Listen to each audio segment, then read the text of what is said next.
beginning to act for their beliefs because work appears so attractive for its own sake.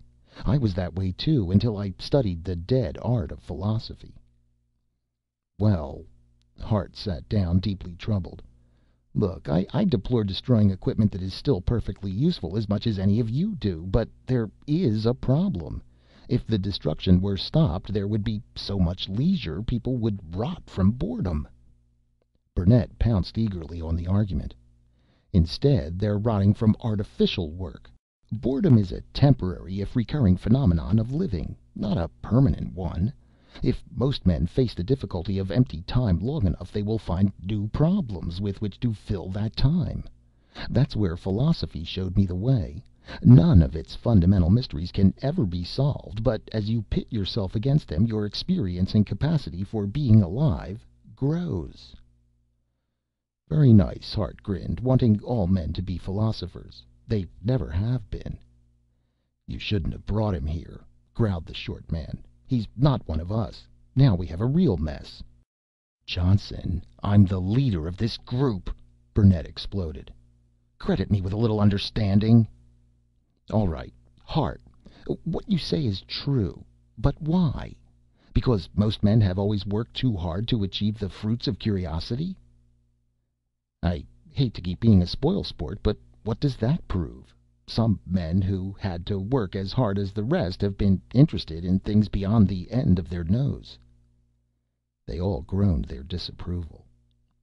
"A good point, Hart, but it doesn't prove what you think. It just shows that a minority enjoy innate capacities and environmental variations that make the transition to philosopher easier." "And you haven't proven anything about the incurious majority." "This does, though.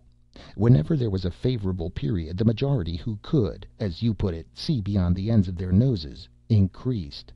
Our era is just the opposite. We are trapped in a vicious circle. Those noses are usually so close to the grindstone that men are afraid to raise their heads. We are breaking that circle."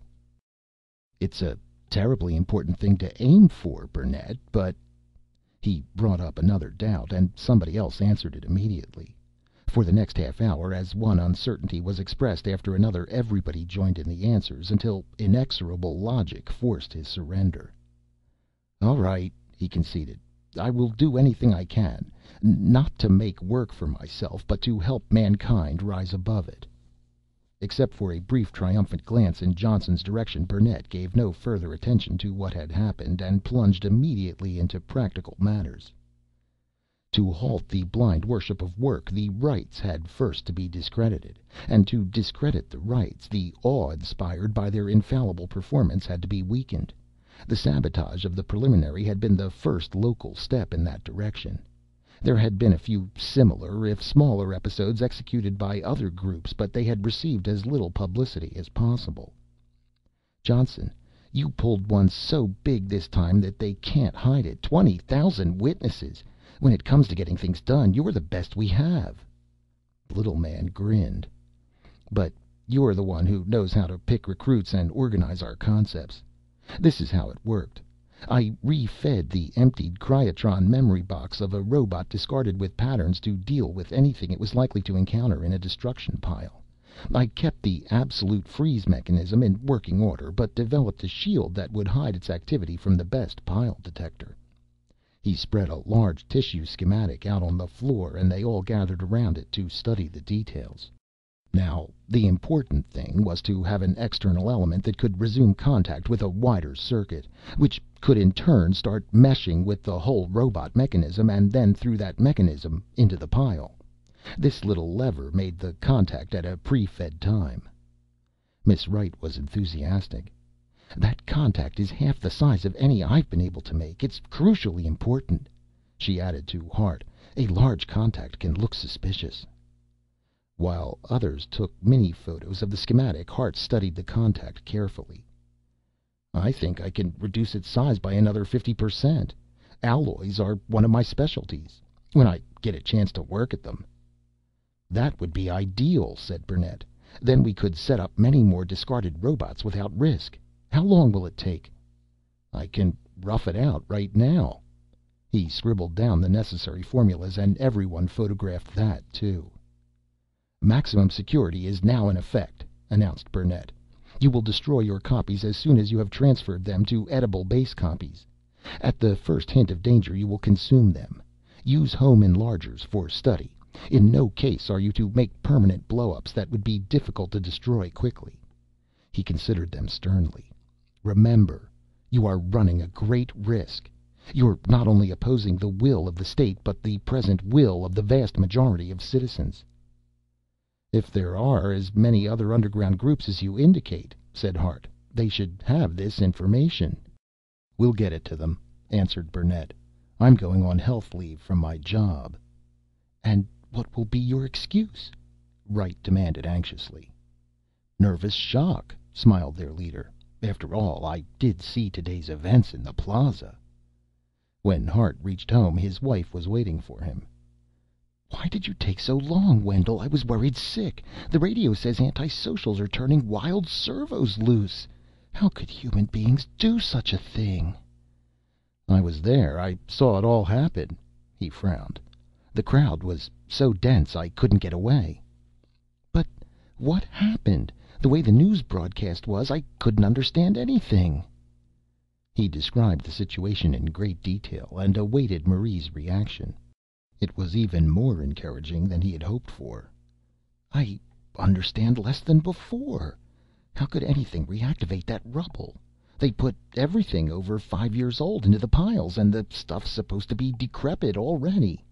You'd almost think we were destroying wealth before its time, because if those disabled mechanisms reactivate—" She came to a dead halt. "That's madness.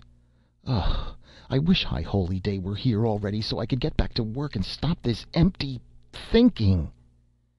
Her honest face was more painfully distorted than he had ever seen it before, even during the universal pre-Rite doldrums. "Only a few more days to go," he consoled. "Don't worry, honey. Everything's going to be all right. Now, I'd like to be alone in the study for a while. I've been through an exhausting time." "Aren't you going to eat?" The last word triggered the entry of Eric, their domestic robot, pushing the dinner cart ahead of him. "No food tonight," Hart insisted. The shining metal head nodded its assent, and the cart was wheeled out. "That's not a very humane thing to do," she scolded. "Eric's not going to be serving many more meals."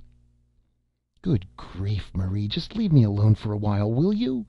He slammed the study door shut, warning himself to display less nervousness in the future as he listened to her pacing outside. Then she went away. The projector gave him a good-sized wall image to consider. He spent most of the night calculating where he could place tiny self-activators in the obsolescent robots that were to be donated by his plant. Then he set up the instruction tapes to make the miniature contacts. Production then would be a simple job, only taking a few minutes, and during a workday there was always many periods longer than that when he was alone on the production floor. But thinking out the matter without computers was much more difficult. Human beings ordinarily filled their time on a lower abstracting level. When he unlocked the study door in the morning, he was startled to see Marie bustling down the corridor, pushing the food service cart herself.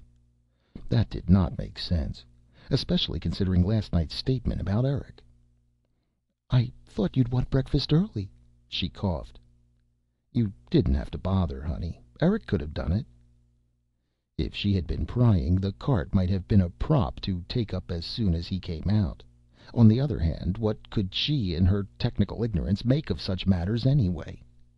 It was best not to rouse any deeper suspicions by openly noticing her wifely nosiness. At breakfast they pretended nothing had happened, devoting the time to mutually disapproved cousins. But all day long he kept wondering whether ignorant knowledge couldn't be as dangerous as the knowing kind. The next morning, after a long sleep, he went to the factory for the first of his semi-weekly work periods.